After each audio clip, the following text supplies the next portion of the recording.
thank you, Michael Goldstein, and thank you, Jules Trump, for the invitation. Jules, thank you. Everybody say good morning to Jules Trump. Well, oh, God. Can you raise the expectations a little higher? No, thank you, Jules. And listen, a big hand to Mr. Trump. I mean, a lot of us in this room have made some money vis-a-vis commissions because of a little property in Aventura called Williams Island and the property here on Sunny Isles Beach, which had transformed or began the transformation of the changing skyline of Sunny Isles Beach. And that was Mr. Jules Trump. So how about a nice round of applause for a, it's a lifetime of work, and it's extraordinary work, and we've all benefited from it. So, Jules, just keep the party going, please. Thank you. On behalf of everybody here. And with young Michael, I'm sure you can. So thanks, everybody, for the invitation. Michael and Jules, thank you. For those of you I don't know me, I'm Craig Studnicky. I have been living here in South Florida for 30 years. Came here from New Jersey. Like so many, I got divorced 30 years ago and said, oh, I guess I'm going to move to Florida and sell real estate. Now, there's an unusual story, huh? The thing is, I actually came here for a season to work with a selling season, like a December through like an April, to work with a former boss of Michael Goldstein of mine, a guy named Tom Daly, who developed Mystic Point and a lot of stuff down on South Beach and nearly half of the high-rise condos that Related ever built. Tom passed away, unfortunately, 7 years ago, and when that happened, real estate lost a huge brain and a terrific guy. I mean, he could be socially a little weird sometimes, but if he liked you, he was extraordinary and indeed a great mentor. But what happened to me is I stayed. I came here for a season, and I'm from New Jersey, and it was freezing cold, and it was February of whatever year. I think it was 1990 now. I round off. I'm in sales, 29 years, so I'm going to call it 30. And I said, there's just no way. I'm going back and suffering another Northeast winter. The Miami Heat had just come into existence. I think the Heat was like 2 or 3 years old. And South Beach, I lived here in the early 80s when South Beach was a dangerous place to live. They filmed the movie Scarface there because they could. Why? Because there was nobody living in South Beach then. So you could drive cars around and have gun scenes and just do anything you wanted in South Beach. Nobody was there. But it changed in early 1990. You could feel the buzz. South Beach was now where all the modeling agencies were. And real estate was getting bought and sold and sold and bought like nuts. And you could just feel the change in the air. And so I decided, the hell with this, I'm staying. And about 25 years ago or so, with Tom Daly's blessing, I left Tom Daly and started a company called International Sales Group, ISG. We are primarily a sales company that real estate developers hire to help manage their sales. That's basically it. Along the way, because this is life, I guess I got kind of friendly with the people from Related. And about 8 years ago, they asked me to start a company with them called Related ISG, which is a general real estate company. The trick there was finding somebody that could manage it. And I don't know where Alex Vidal is. I know I saw him when I walked in here this morning. But he's somewhere here. There he's in the back, being very humble, very modest. But Alex joined us about 4 years ago. 5, excuse me. Seems like yesterday. He's turned it into 6 offices with 500 agents. And anyway, whatever. I guess I'm the CEO of that company as well. Alex is the president. So what does all that mean? That means I guess I've been here for 30 years. I guess it means I understand what developers think about. I understand what you all think about as general realtors because I am one. I'm a licensed real estate broker.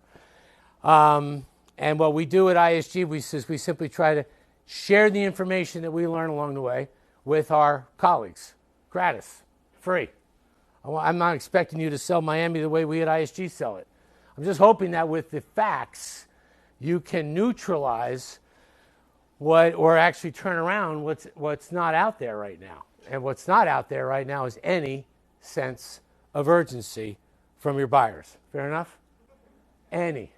And so much of it, believe me, I know, I'm playing, in addition to my CEO role, I guess I'm playing director of sales lately, waiting for Raquel Kaufman. She's so slow sometimes, to join me at Brickell City Center. So until she gets there, I'm the sales director at Brickell City Center. So I'm actually on the front lines, closing deals, saying hello to people in all kinds of different languages and styles and customs, and trying to get them to make a decision is unbelievably hard. Unbelievably hard. In my 30-some year, no, I've been doing this for 40 years. I've owned ISG for 25, lived here for 30. Never seen anything like this. Because you could understand why things were a little bit slow in 2008 and 2009 if any of you were around in 2008 and 2009. Because we had our 1929. That's what 2008 was. Except the amount of transactions that took, forget about 08. We call that an aberration, a blip on the screen. But 2009, that's when the dust settled. That's what gave rise to our Miami report. And that's when we went back out to see just how bad it really was based on all the data we were getting from companies like CNN and the New York Times. There were about 10 times as many transactions that were written in 2009 than 2019. About 10 times as many transactions. Real estate was trading like crazy here in Miami. And circumstances were a little bit funky. We were just coming out of 2008.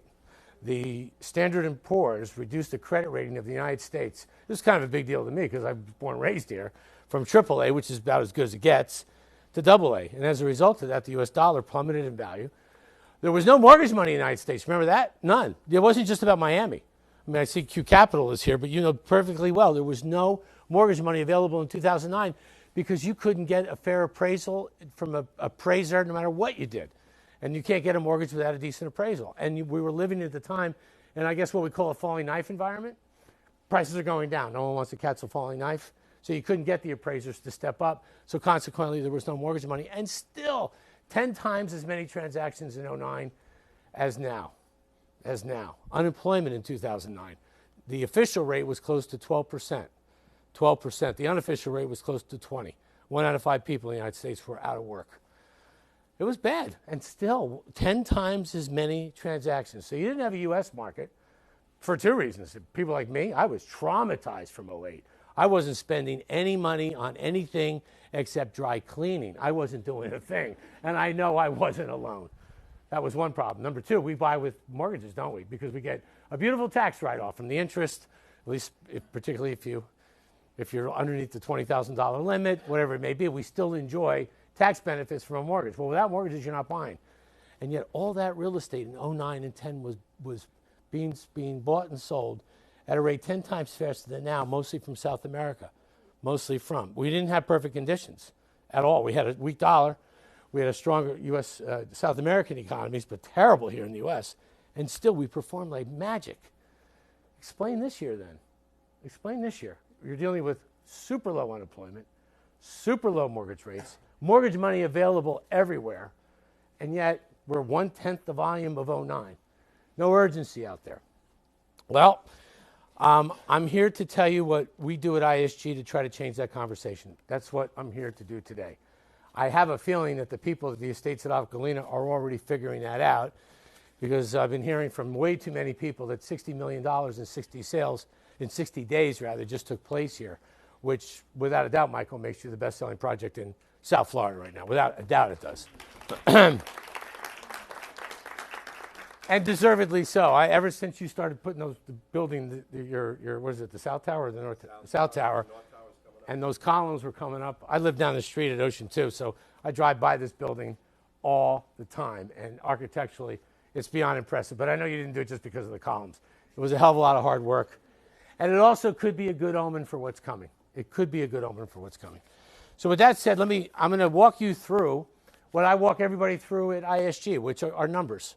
It's called the Miami Report. Some of you have been to these presentations before. And if you have, I'm liable to be a little repetitive. I only need like 20, 25 minutes of your time this morning. But I promise you when you leave, you'll be a lot more informed than you were when you woke up this morning. And you'll be a lot more able to close real estate and more particularly instill some urgency out there. Not some with one group. It's our buyers. It's not the brokers. Listen, I represent Related. I represent PMG. I represent Swire down on Brickell Avenue. And they all complain, bitch about the same thing. We need more sales. Yeah, I know. And you got to get on those brokers. No, it's not the brokers. The brokers are frustrated. They want to close business as badly as you do. You're wrong. It's the buyers out there. There's this ridiculous lethargy out there, a lack of urgency. And what I learn more and more and more, no matter where I go, it always seems to be about the lack of information or the misinformation pertaining to Miami. So I'm going to give you a lot of facts today. I'm not here to do Anthony Robbins. I'm here to load you up with some data that you can use to change the conversation with your clients that I can assure you are completely misinformed. Here's an example of why. I don't know if any of you read The Real Deal, though I suspect most of you do. This is this morning, having my lovely cup of coffee, thinking about joining Jules Trump and Michael Goldstein over here today. And I read Miami. This is Real Deal, the first thing this morning. Miami among most at-risk cities for falling home prices during the next recession. You saw this lovely thing too. Here we go again. I mean, Miami, I don't know what it is about us. They love to pick on Miami. And this is Real Deal, which is kind of homegrown in Miami in a way. And so it says home prices in Miami fell sharply after the financial crisis. This is '08. This is '08. So we're going back 11 years now, this morning. 11 years this morning. I guess because they knew I was coming. I don't know why. Buyers and investors took on loads of debt and could no longer meet the payments. As another potential downturn approaches, Miami faces similar problems. Paragraph 1 is completely wrong. Completely wrong. If you were selling real estate in the first decade of this century, the year 2000 to right through 2008, because you didn't do anything in 2008, right up until then, you were selling pre-construction probably with 10% down a contract, 10% when the developer breaks ground, and Nancy will see the rest of closing, right? 80% of closing. And, is this a great country or what? If you buy this contract at pre-construction, we'll let you flip it before closing. Remember that song? That was beautiful, wasn't it? I sang it as well as anybody. Buyer A sold to buyer B, and if we were lucky, buyer B found a buyer C.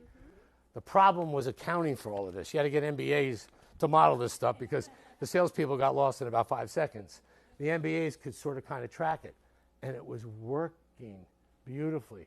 Not much leverage at all, not much equity, I should say, into the real estate at all. And you flipped it. And if you put $100,000 down and you made $100,000, in the old days, that's 100% return on your money.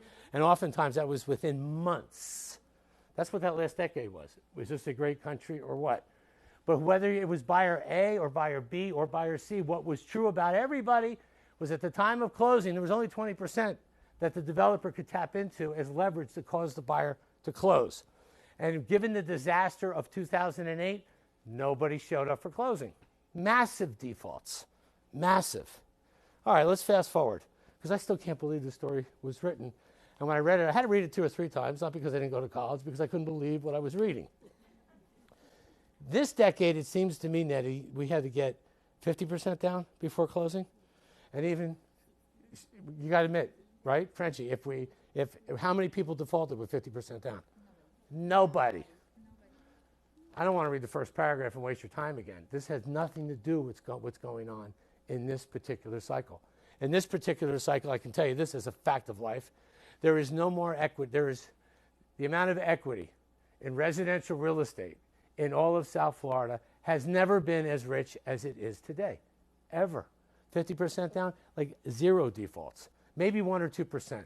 I think PMG had, out of 800 condos they developed, like 2 or 3 people didn't close with 50% down. Related, 1 or 2% default. Swire, same thing, 1 or 2% default. This article is nuts, but it got written. So once again, what are they talking about? They're also referencing this thing that you've been hearing a lot about lately called the negative yield curve. Oh, this is a lovely thing. We're real estate brokers. We're not Wall Street people, but yet we have to deal with the negative yield curve. What does that mean? Because you're hearing about it. Here's what it means for those of you that trade in bonds. You know that the 10-year bond is now trading for less money than the 2-year bond, which that's called negative yield. And when that happens, supposedly in the last 50, 60 years, every time that happens, the U.S. hits a recession. Ew. So the party's over. Ew. No, it's not. It's not ooh. It's not any of that stuff. But it is a tea leaf sign that there's an adjustment of the economy coming. It also means investors aren't willing to buy 10-year bonds because they don't believe in 10-year future at the moment. They'll buy 2 years. All right, that's what you know. What you may not know is that the 10-year bond and mortgage rates are linked. When the 10-year bond interest rate goes down, so do mortgage rates. So when you're in a negative yield curve environment, realtor, it's not a bad thing for realtors. So I'm going to ask Raquel Kaplan a common sense question. If mortgage rates go down, do more or less people go out looking for real estate? More. Sandra, if more people are out there looking for real estate, are more or less sales made? More. Nellie, if more sales are being made, are prices liable to go this way or that way? Exactly. Negative yield curve, bring it on, baby. I'll show you in my presentation that a year ago, most mortgage lenders were predicting that by now, a year ago, that by now, we would be seeing 30-year fixed rate loans just over 5%. Just over 5. Well, it's actually just under 4. Because they didn't even see the effect of the 10-year bond vis-a-vis mortgage rates like we are now. And now the experts are saying it could be around 3 by the end of the year, or certainly by this time next year. And if when we do hit 3, just to save time, it's a historical low for mortgage rates in the United States.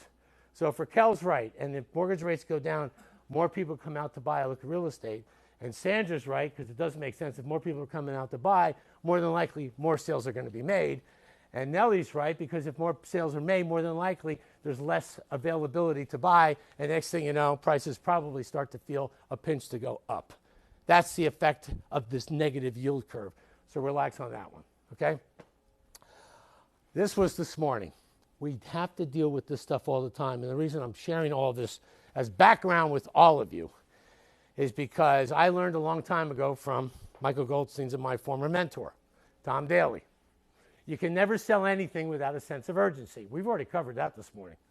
But the easiest way to create a sense of urgency is to create a sense of scarcity. If you exhale, your next breath, I promise you, is an inhale. If you can automatically create an argument for scarcity, that 3-bedroom apartment that you want at the estates at Acqualina, the one that faces north looking at Golden Beach, there's only one left in that entire line. Scarcity. By the way, it may not be true, but that's what Michael told me to say, okay? That's scarcity. And when you create scarcity, if you're a real buyer, you're automatically feeling the urgency. But how do you create scarcity when the real deal writes stories like this? And how do you create scarcity when the Wall Street Journal and the New York Times likes to jump on the bandwagon? And I'll show you what I mean. So here's an update of the Miami report. This is a little bit about us. Let me move on. This is a history of this, a potpourri of some of the covers of the Miami report. So just real quickly, 2009, the year after 2008, we didn't know what the hell we were going to do. The New York Times and CNN. What's CNN? Love this. Love that place. They wrote a story. They each wrote a story that said Miami had 25,000 defaulted condos for sale in 2009, which was equal to 10 years of inventory. There's no way, Lana. You're good. There's no way you're creating a sense of urgency with a headline like that from CNN and the New York Times. Take out the white flag, friggin' surrender. There's no way that you can defeat that. I don't care how good you are. And that's what we all said to each other in ISG in 2009. But then we said, wait a minute. That doesn't make common sense. We live here. There's no friggin' way there's 25,000 condos of defaulted inventory for sale. It just doesn't make any sense. So we literally went out, because the choice was we either disprove the New York Times and CNN or we close, because I don't know how we're going to keep making the rent payment and payroll every 2 weeks. 10 years of inventory, no urgency. We're dead. I mean, everybody is. But then again, we never saw an 08 before. So we were staring at circumstances we had never imagined we would ever see. So we weren't alone. But what we did go, and we went out, we counted everything. Everything. The conclusion was 11,502 units, not 25,000. And we put it all in this report in September of 2009, literally 10 years ago, our first one. A year later, the 11th, and we stuck our chin out, ISG.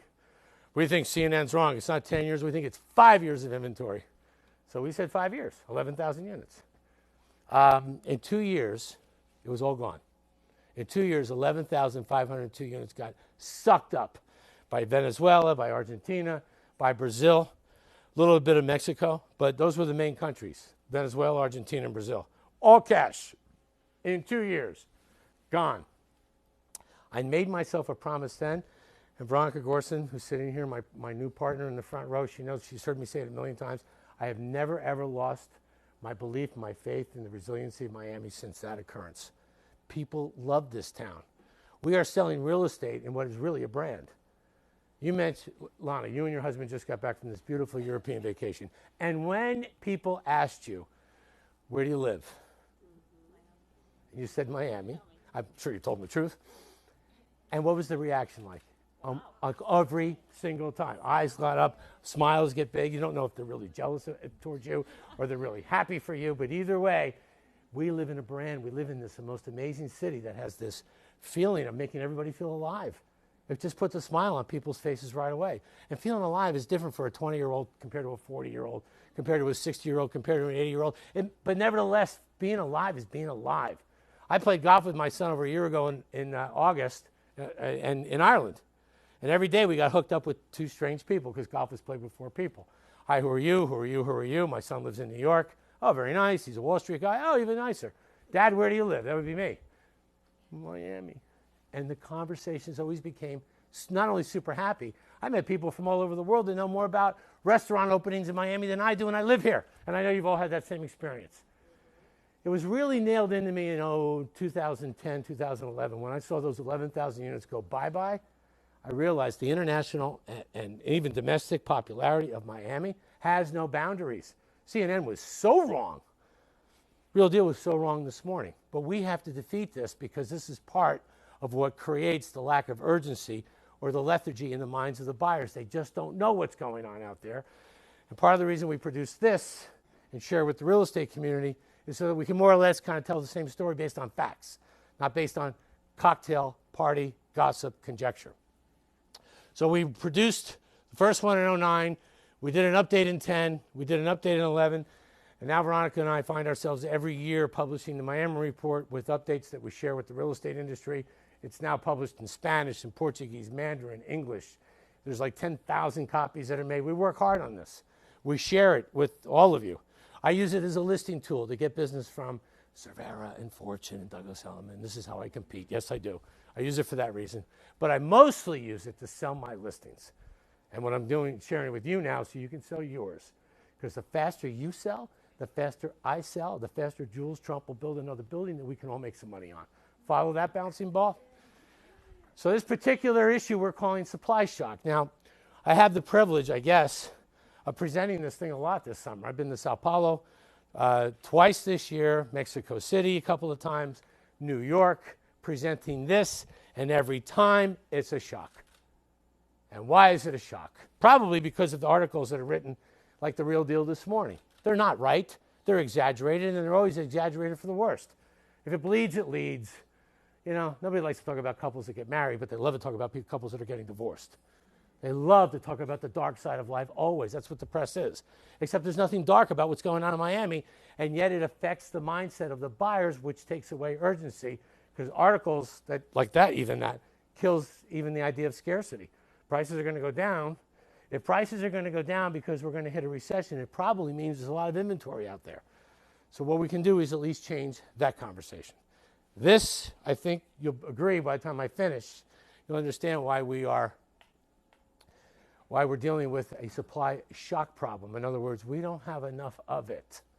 And I think the faster we can get that message out to the buying public, particularly this coming season, Michael's going to have more months where, well, I don't know, 30 million in sales a month is a lot. I think you just raised the expectations with Mr. Trump significantly. But you just might, all of us, if we can get the mindset of the people that are coming to Miami or Fort Lauderdale or Palm Beach thinking about buying real estate grounded in the facts. Here's the Wall Street Journal in June. Roughly 20,000 new construction units have been planned in the Miami area since the last downturn. That's not what we said at all. My older brother called me from Dallas, Texas and said, hey, congratulations, you're in the Wall Street Journal today. I said, thanks a lot. Did you read the friggin' story? Because that's not what our Miami report said at all. Our Miami report said that 19,868 units have been developed. We never said planned. We never said planned. Have been developed from Coconut Grove to Fort Lauderdale in this last cycle. This last cycle began in early 2012. That's what the report said. And 90% of them are currently sold. We didn't say that. We didn't say that at all. But if your buyers are reading that, what do you think they think? It's automatic that they would assume there's a lot of supply. There certainly is no lack of scarcity. The facts say there's a genuine scarcity of inventory. Headlines like that kill you. Who's more credible, me or the Wall Street Journal? We got a problem. It ain't me. So pay attention to these four numbers, because in about 15 minutes, it'll be crystal clear to all of you. 1921, Wall Street Journal. That's what's left now from the 20,000 condos that got developed since 2012. Yeah, there's 1,921 brand new developer units that you can move into, including the estates at Acqualina, between Coconut Grove and Fort Lauderdale. And when you slice and dice 1,921 units by all these different neighborhoods, it's like zero. It's like zero. 2020, that would be next year. That would be 4 months from now. That would be the, imagine that, Christmas is 4 months away, 3.5 months away. That would be the year that most developers, Jules Trump got ahead of everybody with the estates at Acqualina, but that's when most would like to start their pre-sale campaigns to begin the next cycle. And I'll talk about what that next cycle means in terms of new inventory for Seth Kaplan and I to buy a condo that we can maybe one day rent out. It's going to be a long time. It's going to be a long time. Oh, I'm sorry, getting ahead of myself. 2025 is the year that most of those buildings might get delivered. And 902, without the South American market, because we're dealing with a high dollar environment, this is what we've been relying on, and this is what we've been making our money on. 902 is the daily population growth of the state of Florida. The good news about this is I think that we were the first ones to talk about this 6 or 7 years ago in the Miami report. Now I see it mentioned all the time. Happy to see it because it adds credibility to everything that we've been saying. I think it's also fair, Sandra, I want to pick on you again. If population is dropping in any given state or city, is it fair to assume that prices are going to go down or up? If it's dropping, probably down. If population is booming in a certain town, is it fair to assume the prices might go up or down? And this fact by itself, I don't think it's hyped enough. Fastest growing state in the United States is Texas, 1,100 people a day. Number 2 is us, Florida. And number 3, a distant number 3, is California, growing at 300 people a day. And I'm going to show you how the trends have shifted significantly in a couple of minutes, and why even if in a high dollar environment, you can put your head on the pillow and relax. Buyers are coming to Florida. They all are looking for a roof over their heads. They're coming here for a variety of reasons. Domestically alone, that's the number. And this means your second home buyers are not included. This means your investors are not included. These are only people that, like me, that moved here 30 years ago. I surrendered my New Jersey driver's license. They gave me the Florida driver's license. This is my permanent home. I'm part of 902. But if you have a rich relative or you just sold somebody from Argentina or from New York City a second home, they're not included in there. And I have a feeling that most of us in this room, at least 1/3 of our sales every year are second homes. So imagine the strength of the demand curve in Florida, despite the fact that we don't have South America like we used to because of the high dollar. Marry that with a shortage of supply, I think you're seeing where I'm going or where the Miami report likes to take you. So here we go. We just covered this. 90% of 19,868, call it 20,000 units, are gone. 1,921. This number was 2,101 just 4 months ago. Little by little by little. 60 million in sales helps a lot. But even at Brickell City Center, I think we sold since April about 20 units over a period of like 3 or 4 months. Every project sells 1 or 2, 3 or 4 or 5 or 6 every single month, and it starts to continue to drop. You'll see that we believe that this number here is no more than about 18 months of inventory, with the possible exception of some of these condos that are trading for north of $4 and $5 million bucks. They may take some time, but otherwise, it's selling quickly. EWM. The manager of that office is Michael Goldstein's friend, Ron Sheffield. And Ron Sheffield likes to write stories about all this inventory, the complete opposite of scarcity, complete opposite. And the reason he does it mostly is to convince his sellers to lower their prices because he wants to sell his listings quickly. EWM doesn't manage project sales. It's all general real estate. Look at this. Inventory in the 1 million plus condo market represents a 55 month supply at its current pace. Complete rubbish. Complete. I've had to completely tear this thing apart on behalf of Swire, and I'm prepared to submit my report later this afternoon. I can tell you that under $2 million, any real estate that's under $2 million has no more than 12 months, 18 months of shelf life out there. I don't care if it's a house. I don't care if it's a condo. That's based on the numbers in the last 3 years. from 3 to 4 million, you've got about 2 years, 2.5 years. That's it. When you want to talk about 5 million plus, go for it. But to lump all of it into 55 months of supply, your buyers read that. Urgency is killed.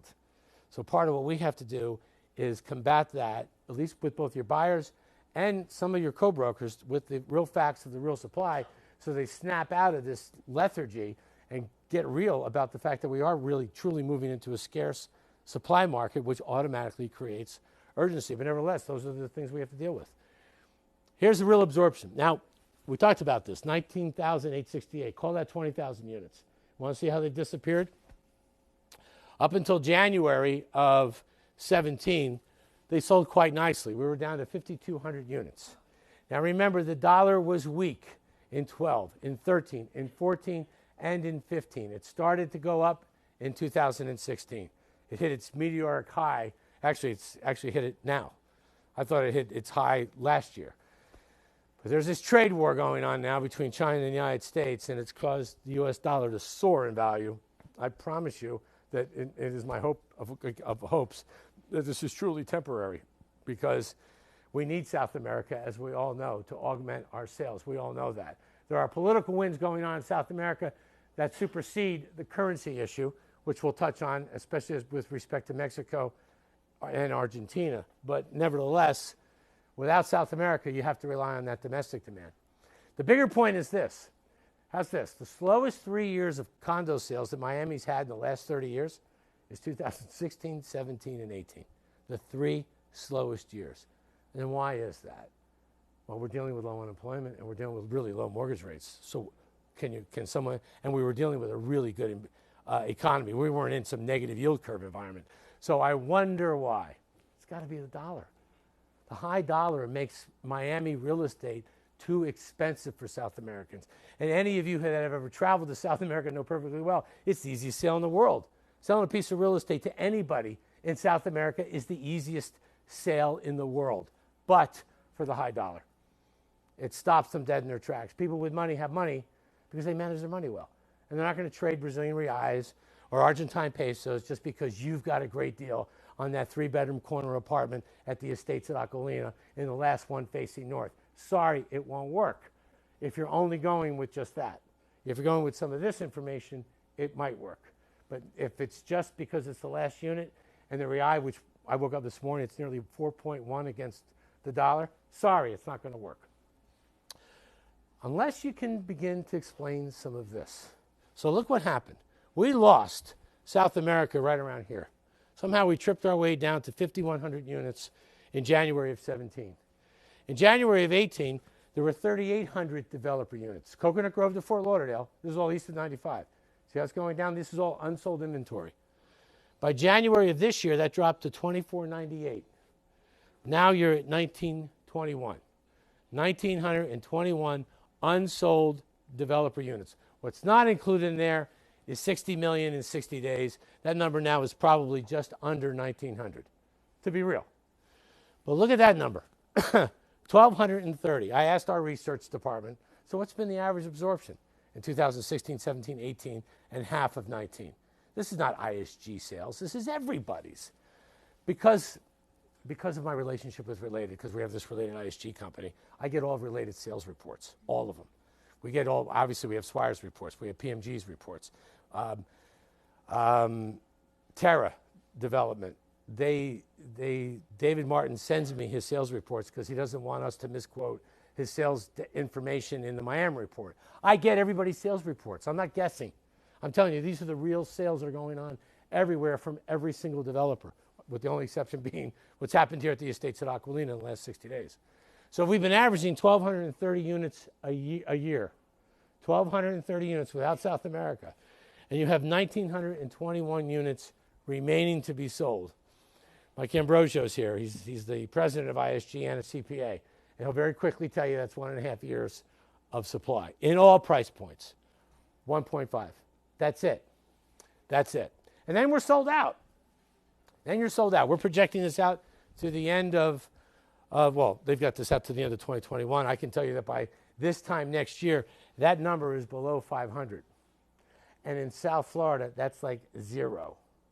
So what choice And do you think I'm making an argument for scarcity? I'm just warming up. Because when we finish selling this stuff, we real estate brokers that are loving these 6% commissions that developers are paying, the great fear that we're going to have is we're going to be in MLS land chewing on 3% for a long time. For a long time. And your buyers, if all of this stuff is gone and the only place they can fish for real estate is MLS, now you're dealing with a really tight market because there's no developer supply. What happened at the end of 2011 shocked everybody. All of that inventory that CNN and the New York Times said would still be for sale for 10 years was all gone. And every single developer in town, including Jules Trump, jumped back into the water and started developing. Developed the mansions of Acqualina, where we are right now. A spectacular building. PMG got busy. Related got busy. Swire got busy. Everybody got busy again because there was no developer inventory. And I'm telling you that by this time next year, when this number is less than 500, they're all going to want to start jumping in again and starting pre-construction. Except there's a problem. And this is where the problem reveals itself. You, as an agent, you're having a hard time convincing the Brazilian or the Argentine or the Mexican or the Colombian because the dollar's so high. I know I sound like a broken record, but we're all dealing with that every single day, are we not? And we are. And they love Miami, and they know this is a great place to park money. This is not just Miami in South America. The other name for Miami is Plan B. That's what we are. When the wheels fall off down there, we're the safe place they park their money. But look what's happened to the developers as a result of the high dollar. And we all know how the financing works here. You have to sell every developer, with the exception of Jules Trump. There are some developers in town like Jules Trump, like Swire, that are not necessarily held to traditional underwriting guidelines. But most, like PMG, like Related for sure, you have to sell 50 to 60% of the units before there's a groundbreaking, right? Well, who likes to buy pre-construction? Americans or South Americans? Let me help you. It's not Americans. South Americans love it. You're getting price level 1. You get to pay slowly. You can pay in monthly installments, which keeps you under the radar of whoever you're trying to hide all these money transfers from down in South America. We understand in Miami how that game is played. Americans, it's hard to convince Mike Ambrosia to buy pre-construction, but he'll buy when you're under construction, and he'll certainly buy when you're finished. I don't know. I think it's because Americans are so used to immediate gratification. If you're asking me to buy pre-construction, I got to wait how long? No. What do you have that I can move into like in 2 months or 6 months? Okay, that's why Americans tend to shy towards the stuff that's under, not the pre-construction. But because of the underwriting guidelines and because we have a high dollar, look what's happened to pre-construction. This year, we think we're going to break ground on 4 projects. 57 Ocean, they did break down on Miami Beach. Una, they started demolition down on Brickell. Smart Brickell, they started demolition down on Brickell. And Yotel Pad in downtown Miami. 4. I can tell you that in South Florida, that's like 0. That's nothing here. We need thousands of units to match demand. These are hundreds. Ocon Tower is the only one we can think of that might, with the exception of the estates at Acqualina, that might break ground next year. My money's on the estates. A lot of us have serious doubts whether Mr. Ocon will really be able to break ground next year in downtown Miami. Now, why is that? I just talked about it. You can't get the money out of South America in a high dollar environment, so consequently, the supply chain is choked. We're dealing with very little standing inventory remaining from developers, and you got nothing in the pipeline. Now, here is where this is where you got to please lean in and listen to me on this one. When I first moved here, and a developer hired ISG, a high-rise building was like 20 to 25 stories. They put 100 units in a building like that. The life cycle was 3 years. It took us 1 year to get the pre-sale requirement, 50%, and 2 years for the builder to build. That's what it was. So the entire life cycle of a building was 3 years. Well, when was the last time we built a brand new building of 20 stories? PMG, the developer of Muse, that Raquel Kaufman and Sandra are selling, they want to build a Waldorf Astoria in downtown Miami. It's 100 stories. That's as tall as the Empire State Building. How tall is the estates, Michael? It's 673 feet. So in the old days, that's close to 70 stories. Okay? We're not building 20 stories anymore. Swire wants to build a building in downtown Miami on 7th and Brickell, 85 stories. You're getting the point. So if they hired me and said, Craig, we want you to ISG to start the pre-sales tomorrow, call that 2020, call that next year. You got to give me 2 years to reach the pre-sale. I'm not doing this in a year anymore because we're putting too many units in there It's not 100 units, it's 300 units, it's 400 units. It's a lot of units. So you got to give me at least 2 years to reach the pre-sale. Then you got to give the developers at least 3 years to build those buildings. It took, you're building 65 stories, it took PMG 3 years to build that building. I'm giving every developer the benefit of the doubt that it won't take any longer than that. But if it does, then that drifts off to 2026. Folks, this is the takeaway from all of this data. We're not going to have any brand new significant inventory for people to move into until the year 2026 or 2025, somewhere in there. That's 6 to 7 years from now. Does that begin to change the conversation about urgency? When the Real Deal writes stories like this, or the Wall Street Journal says there's 20,000 units planned, no, there's not.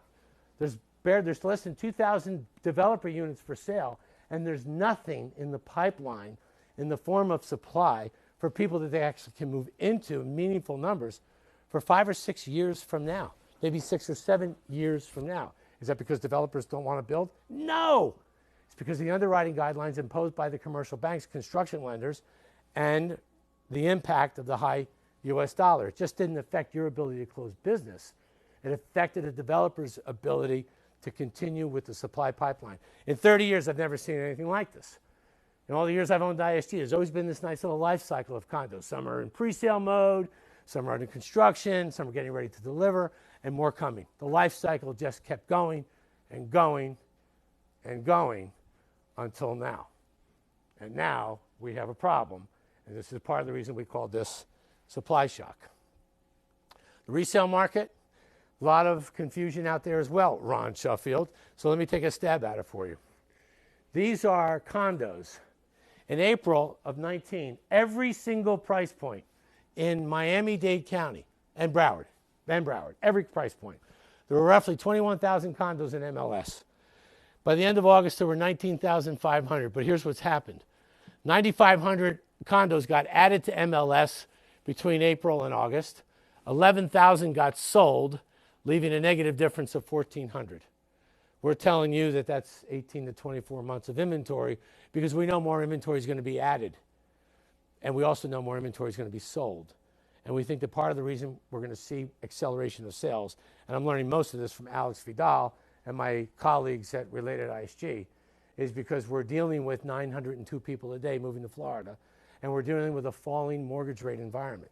Mortgage money is becoming plentiful, it's becoming cheap, and and people are moving to Florida for a variety of reasons, including tax refugees, which we all know about, and they're mostly, and with their millennials, they're buying houses before they're buying condos. The houses are even more ridiculous. Here's the houses. In April of 19, there were 13,000 for sale.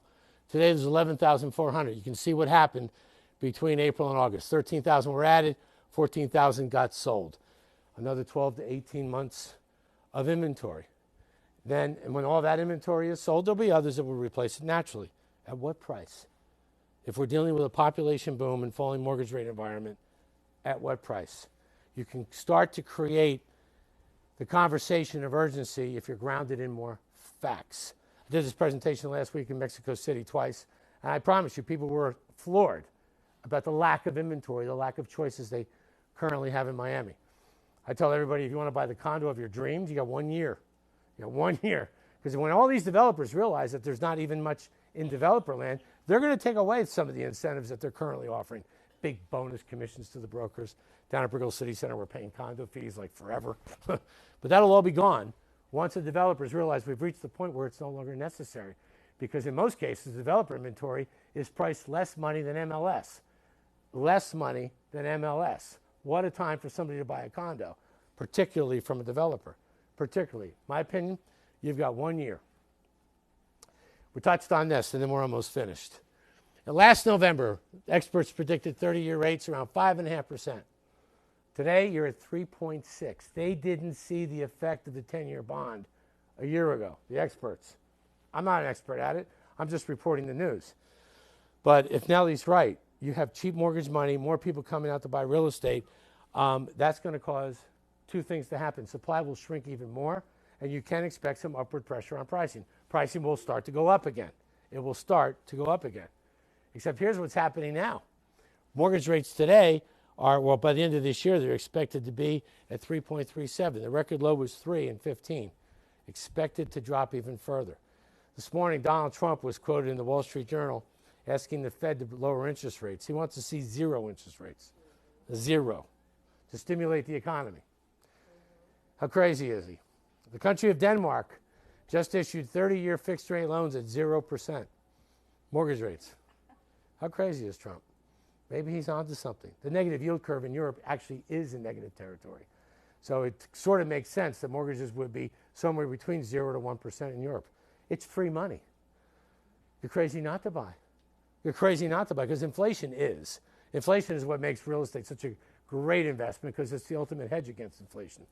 But at 0%, that's free money. Is Trump nuts? He might be onto something. You think 3.3% is cheap? You think 3% is cheaper? Stay tuned. If there's any lack of urgency to buy, it's probably because mortgage rates are going to continue to drop. Maybe I'm better off waiting until mortgage rates hit 2.5%. Maybe you should. That house you want won't be available, but there'll be other houses on the street.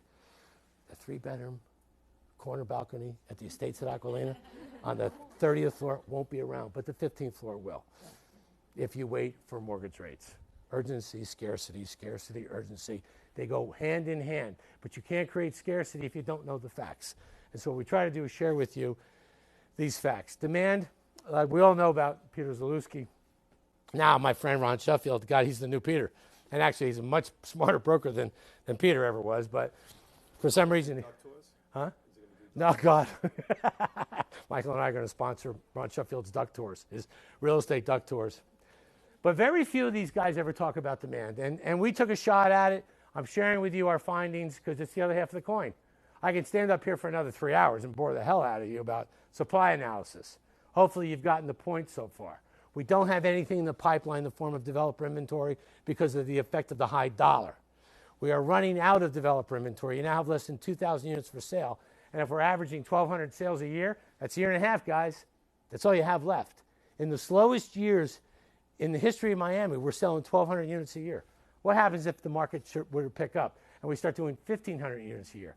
Then you have less than 18 months. That's what it means. And then you're in MLS land for 5 or 6 years. Okay, that's one half of the coin. Let's turn the coin over. Who's buying this stuff? Well, this is where we get into population trend. 20 years ago, take a look at this real quickly. The fastest growing state in the U.S. was California, 1,380 people a day, followed by Texas at 884, followed by Florida. Look at New York, plus 580 people every day 20 years ago. Fast forward, 20 years later, like the Instagram contest, not 10 years, it's 20 years. 20 years later, California slips from 1,380 a day to 342. Texas grows from 884 to 1,000. Florida grows from 800 and something to 902. But look at New York, minus 132 people a day. Measured by the U.S. Census Bureau, not to bore you, but here's how it goes. They take births, they subtract deaths, they add people moving in, they subtract people moving out. And all that equals X. So X last year for Texas was plus 1,000, for Florida plus 900, for California it dropped a lot to plus 3, but New York minus 132, and this year it's supposed to double. You could be looking at close to negative 300 people a day in New York. See, Illinois, they're projecting that number to double. Connecticut, who knows, but New Jersey will be in red territory this year as well, which means people are moving out. And if people are moving out of an area, can you expect prices to drop or fall? Trust me, in New York, they're scared to death about prices because they've absolutely plateaued. I answered it for you. I was just up there a couple weeks ago vacationing with my son and daughter. My daughter works for Compass in New York, so I get all the nuclear secrets from Compass from her because she's a bit of a chatty Cathy, and I like to ask questions. And I can tell you that their biggest concern right now is our prices. There's no reason for them to go up. It's total stagflation up there. And it's not a surprise to them anymore that New York is losing population. They were ranked 50 out of 50 states last year. They were dead last, New York. And why? Well, you can call them tax refugees if you'd like. They can't deduct state and local taxes for federal income taxes anymore, and it's gotten expensive to live up there in New York, in New Jersey, in Connecticut, in Illinois, which cradles Chicago, in Massachusetts, soon Rhode Island.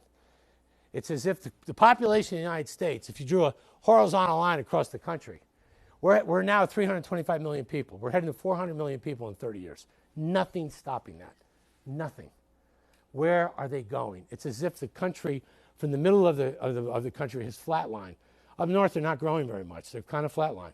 But the South, they used to call it the big three: California, Texas, and Florida. Now the demographers are calling it the big two because California's dropped off so much. That's a combination. There's not that many people moving into California anymore. And there's a lot of people moving out. That's what's affected that number. A lot of it has to do with the fact that it's expensive to live there. A lot of it has to do with the natural disasters, fires, and earthquakes, and stuff like that. I know because I've sold some people this year from Los Angeles, and I've heard from them. It's not just the cost of living there. It's expensive. Natural disasters have them very, very concerned. If this trend continues, and the U.S. Census give you some peace of mind, the U.S. Census is telling all of us that the state of Florida can expect continued population growth, domestic organic growth, between 900 to 1,000 people a day for the next 20 years. 20 years. Well, that's part of demand. Yeah, well, a little bit. Because you didn't know that when you got up this morning, but you're unbelievably pissed off about the traffic conditions on 95. And it's not going to get any better because when people come here, they come here with cars. They didn't think about Grand Central Station 120 years ago when they created Miami. They thought about hopefully getting air conditioning one day. We have people moving here every single day. I mean, this is how it affects South Florida. 25% of that 902 just comes to Miami-Dade. That's 200 to 220 people every single day, yesterday, today, tomorrow, and they all come with cars. So when you see traffic on 95, 595, Collins Avenue here, by the way, the reason you have traffic on Collins Avenue in Sunny Isles is mostly to do with the construction of the condos. I live here, I know. The second has to do with a lot of the hotel guests or people just driving through Collins Avenue, because as a resident of Sunny Isles, after 9, 10 o'clock at night, it's lovely living here. There's not that many people driving on Collins Avenue because those are the people that actually live in Sunny Isles Beach. But the other 45% of the 902, yeah, they're on the major highways and byways, and they're just going to keep coming. They're going to keep coming. About a year ago, I'm in Bogota, Colombia, and I asked the people in Bogota, how many people here have any idea what the population of Metro Bogota is? I happened to read it. I Googled it on the plane ride down. It's the only reason I knew. I'm not, huh? 9 million? Close. It's 8.5 million. Most people guess between 4 and 5 million. I said, okay, good. I did that to sort of set them up for the wrong answer on Miami. I then moved to Sao Paulo, Brazil. The population of Metro Sao Paulo is around 21 million. You might have known that. The population of Metro Mexico City is close to 23 million people. I was there last week. It's really ridiculous. Population of Metro New York, counting all 5 boroughs, around 13, 14 million. Population of Miami-Dade County. Miss Colombia. ¿Qué piensas? Not bad. Who are you, by the way? There was a lady in Bogota that guessed 10 million. I said, whoa, that's way high. It's 2.6 million. We live in the smallest big city in the world. Miami's got this gigantic frigging reputation. Makes people feel happy, makes you feel alive, makes you feel sexy, makes you feel thin, makes you feel rich, makes you feel whatever. Miami makes you feel something good. And there's only 2.5 million of us living here. So when I tell you that it's growing by 225 people a day, lots of cars, 95, this isn't going to get any better because it's a very attractive place for people to want to move to. By a show of hands, you'll love this one, Michael. How many people in this room were born and raised in Miami? It's always the same. It's like Goldstein and Studnicky, New York and New Jersey. New Jersey over there as well. Veronica didn't raise her hand, but she was born and raised here. She's almost embarrassed to because she'd be one of the 3. You all came here for a reason. My case, 30 years ago. People are coming here for the same reasons every single day. It's Miami. It's South Florida. That's demand. That's part of demand. The other part of demand is what we call international. Mexico. I mean, I know Michael's drilling for business in Mexico because every time I've seen Michael here, he's always with a Mexican broker and he's doing the right thing. Every single room I went to last week to do a little Miami report thing, it was packed. I promise you the rooms were not packed to listen to Craig Talk about the Miami report. They were there listening to immigration lawyers. How do I create an LLC? Was there a big deal wiring money from Mexico to the United States? Is there any problem in the Trump world? They're moving money. They're moving money. That's no question. Are they buying the estates at Acqualina? Are they buying Muse? Are they buying Brickell Cities? I don't know what they're buying, but they're definitely have to get their money out because the current president, Lopez Obrador, is a socialist. And despite the obnoxious difference between the delta between the Mexican peso and the US dollar, the smart money doesn't care. They're getting out now because the delta is going to get even bigger. If the US dollar remains high, it's going to get even more expensive a year from now for Mexicans to buy. They have to get their money out because they're nervous about this president. Some in Mexico call him the next Hugo Chavez.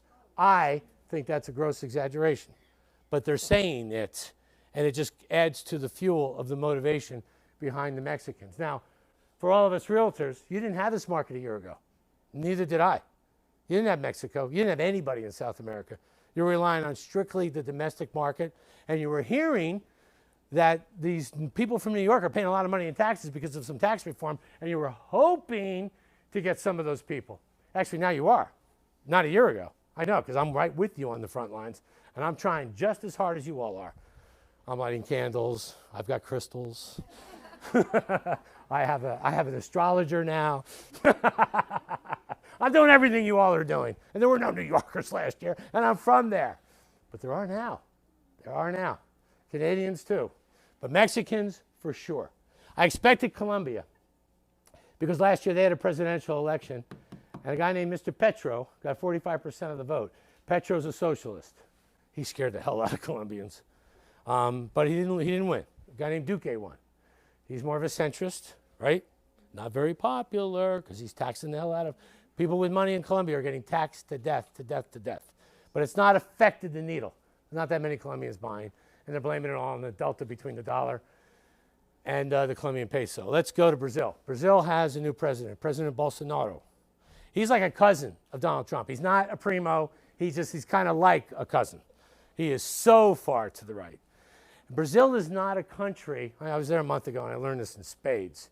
It's not a country that will respond necessarily to political wins. No, that's not going to do it. It's their economy. When their economy gets stronger, and it's expected to get significantly stronger next year, that's when the real naturally gets stronger against the dollar. That's when Brazilians start feeling psychologically better, and that's when you'll get Brazilians buying Miami. My opinion, it's a 2020 thing. But in my opinion, you got to stay on top of it and keep your eye on it. The worst 3 years for Florida condo sales were 2016, 17, and 18. The worst 2 years for the economy of Brazil in the last 60 years were the mid-70s, when they transferred the government from military rule to what they call now democracy. The 2 years that followed that transition were the worst two horrific years, economically speaking, in the history of Brazil, in the mid-70s. The next two worst years for Brazil were 2017 and 18. You want to know why you didn't get any business out of Brazil? Their GDP was in negative territory. They weren't doing anything. Yeah, we flew down there, cocktail parties, nice hotels, fantastic champagne, and it was a waste because they didn't have the head for it, let alone the money. But they're all saying, give us next year. And we're going to start feeling a whole lot better, mostly because of the, mostly because of the economy. Argentina.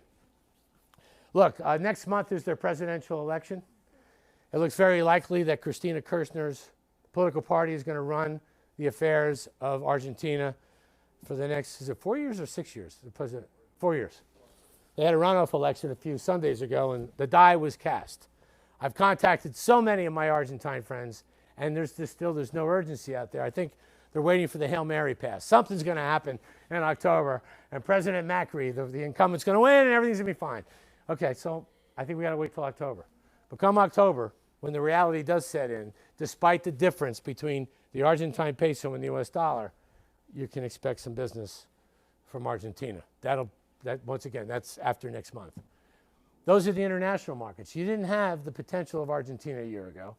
You didn't have Mexico a year ago.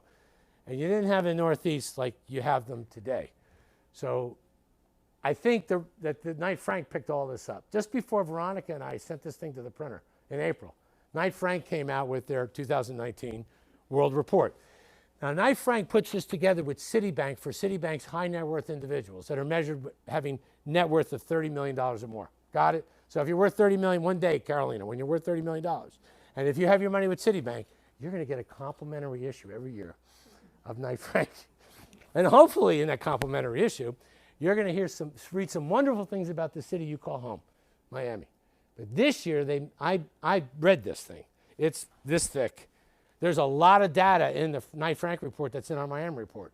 There's a whole bunch of data that's not in there, like education, like the impact of the airports, the impact on cultural affairs in Florida, the impact of the fast-growing tech-savvy center, and why it's so attractive to millennials in the state of Florida. A lot of stuff that goes in the Knight Frank report. But their conclusion this year is that Miami is the number one fastest growing real estate market in the U.S., number 5 in the world. That's kind of impressive. Does it go to, in fact, the lack of supply that's in the pipeline? They absolutely talk about it. And they absolutely blame it on the U.S. dollar. They got those conclusions right. They don't necessarily have the numbers nailed down, but they've got the theme of the story right. Miami's running out of inventory. Miami's going through a population boom. Developers can't develop because of the high dollar and because of the way commercial banks structure these condominiums. Oh, what is Miami going to do in 2 or 3 years? This is Knight Frank. Craig Studnicky interprets that as just another realtor in the room saying in 2 or 3 years, prices are going to go nuts. They have to. You're going to be dealing with low mortgages, a population boom, no supply, and God willing, a return of some of these markets in South America, whether it's because the dollar finally devalued a little bit or the politics of Argentina, Mexico go to the left, perhaps even followed by Colombia in 2 years. If those markets jump in, because now they're not here like they were in 2012, 13, and 14. So close your eyes and try to imagine Miami with those markets again. I don't think we're going to see Venezuela for a long time, but that's one country in South America. We're talking about a continent. If you see Mexico, and they're buying now, if you see Argentina, and they're not buying now, but I think they will, and Brazil next year, 220 million people live in that country. It's the 900-pound gorilla of South America. You add them to the Northeasterners, to 902 people a day, of which you get 45% of them every single day. You've got a strong demand curve, and you've got the capability of people being able to buy because mortgage rates are so low. But what ain't we got? We ain't got enough supply to match demand. This is pretty much my last slide. This is our Miami report's about 80-some pages. The first half of the book deals with supply and demand, which I painstakingly go through like I just did this morning, because I think that's how we change the conversation of urgency, by talking about scarcity with real facts. We have a supply problem. A year from now, we realtors are going to be making 3% on resales. And yeah, you're going to be showing people old stuff, bad decorating. You're going to be burning through a lot of gas, because it's going to take, there's just no question about it, 5 to 6 years for most developers to be able to deliver new product. The good news about the estates, they're going to be delivering the first tower at the estates in 2021 and the second one in 22. You're going to be, you will have no competition. You might be going through what we're all going through right now, this lack of urgency out there. But in a year or two, Jules Trump and Michael Goldstein are kings on Sunny Isles Beach because they're the only ones completing any new inventory, with the exception of Jeff Sofer at Turnberry. That's it. Everything else will be finished. Muse is finished. By December, Armani Casa is finished. Ritz-Carlton is nearly finished. Everything's going to be finished. Once it's finished, it gets sold pretty quickly. And what's coming next in Sunny Isles? What's coming next? I don't know. Jules Trump might be able to have a better answer to that than I do. I know the Gil Desert's got plans, but no one's talking about breaking ground for a while, because they want to see what they currently have sold, what they have to sell. Anyway, this slide. This is my favorite of the back of the book of the Miami report, because I think it tells an interesting story. If Florida was a country, remember the Instagram thing 10 years ago? What do you look like? What do you look like today? I didn't take it, but Florida did. If Florida was a country 10 years ago, we were the 52nd most important economy in the world. We were $1 trillion economy a few years ago. Yeah, it goes way past condos and houses. We're an economy, employing a lot of people, servicing a lot of people for a lot of different reasons. That's 10 years ago. Today, last year, 2018, If you were a country, you're in the 17th most important economy in the world. I don't know. You're pretty good on stats. Where do you think we're going to be 10 years from now? 6. Okay, I'll take it. 6. She's been right on every number this morning. So take it to the bank. 6 it is. Imagine if you're 6.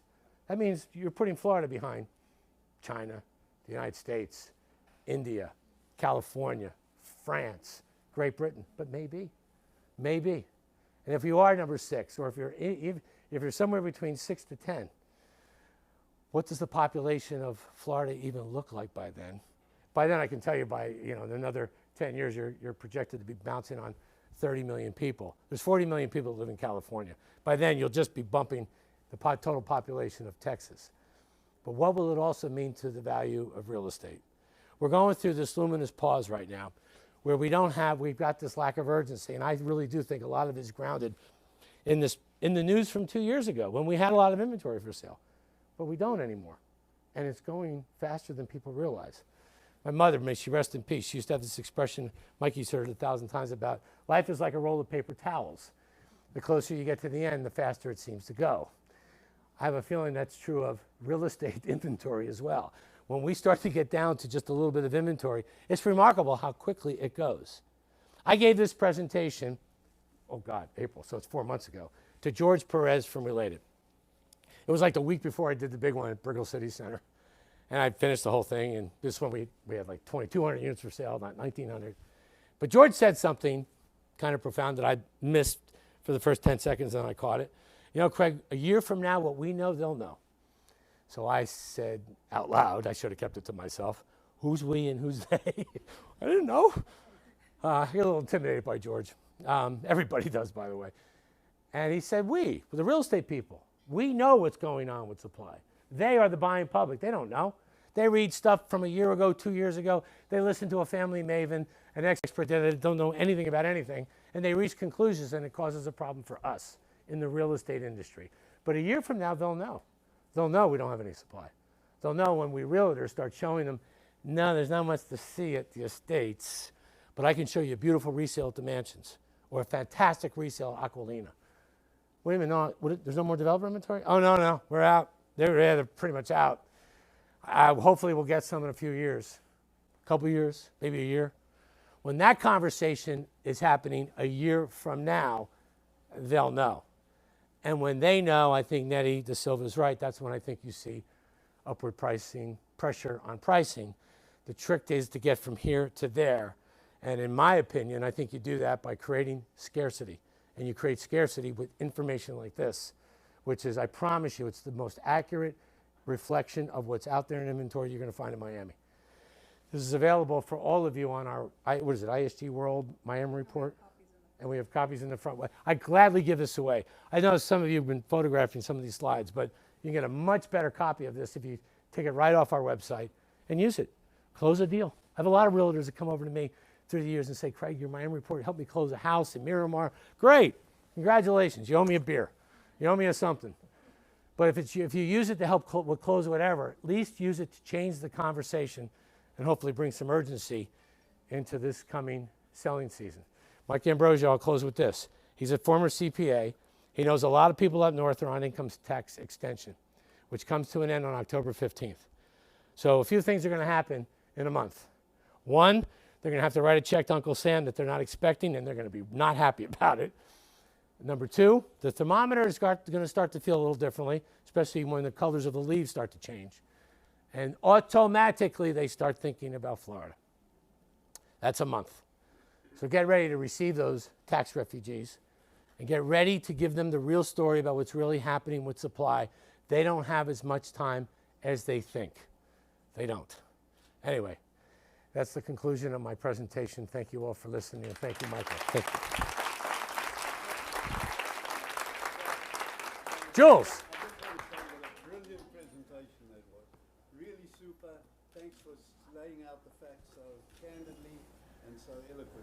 Jules, thank you so much. I appreciate that. Thank you. Thank you. It will now make it a lot easier for me to persuade Michael we've got to up prices. He's the as soon as she was saying it, he's looking at me Sorry. well, thank you, Craig. So My pleasure. just to go further on what Craig has said, and I'm glad he's enlightened everybody here, and I wish we can get him to enlighten everybody in South Florida and in New York.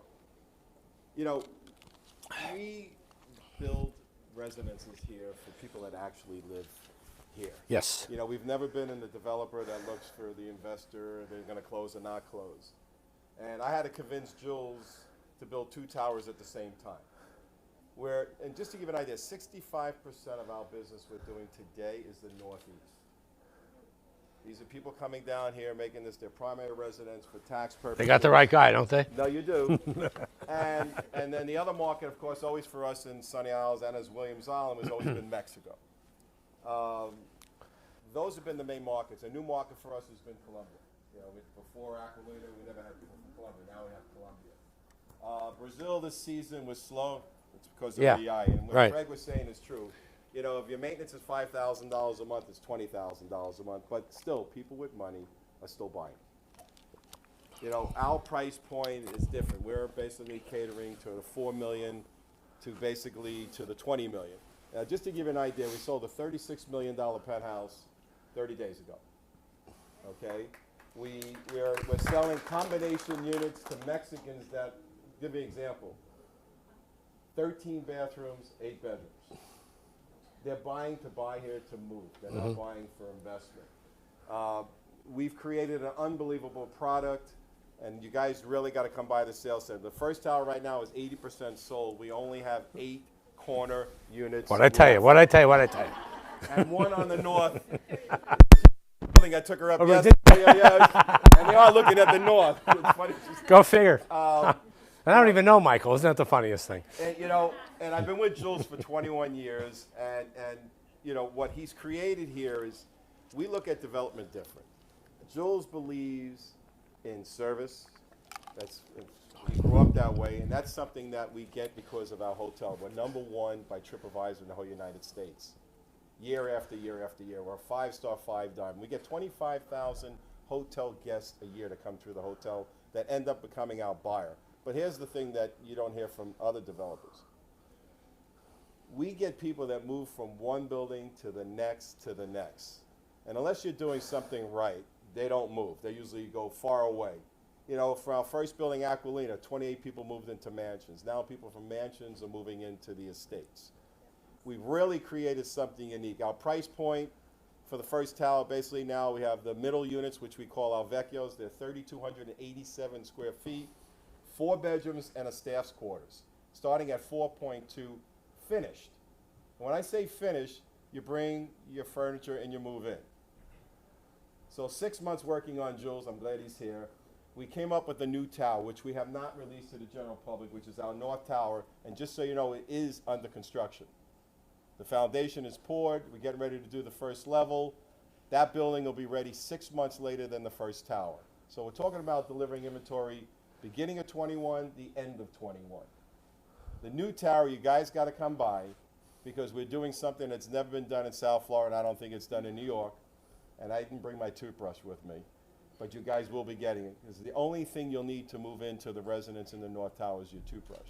They're going to be delivered furnished. So you got a chance to get your clients into pre-construction. Even though we're building, it's still pre-construction that you can buy from $6.5 million to $7.5 million. That's a 4-bedroom and 5 bedrooms, 4,780 square feet. You got to come by the sales center. It's under construction right now. I mean, the gallery's open. The model will be ready the 15th, but you don't want to wait that long. Because right now it's pre-construction. We're going from reservation to contract, so now's an opportunity to come in and buy. It's 45% deposits, 20% on contract, 15% we'll be doing in October, and the other 10% is due in February. So there's a chance for your clients to come in and stretch their payments. But the price per square foot, the value that we're giving, the amenities, just to give an idea, the villa that's in the middle houses 55,000 square feet of amenities, indoor ice skating rink, bowling lane. We have 5 restaurants, 24-hour room service, housekeeping service available, house Rolls-Royce car driver to take you shopping. We have everything. There's nothing we left out. So the fact that he's telling you there is no inventory, you got your last chance now to buy at the estates. because right now it'll be gone. So, Craig, thank you again for enlightening Michael, everybody my and pleasure. me. By the way, they're doing bowling because they used to build tennis courts, but we got older, so now it's bowling. Everybody, thank you. And in the back there, because this is a movie theater, there's candy, Oh, popcorn. popcorn. This is just one of the things you can expect at the States. We have a 30-seat theater. Thank you, everybody. Craig? Thank you, Michael.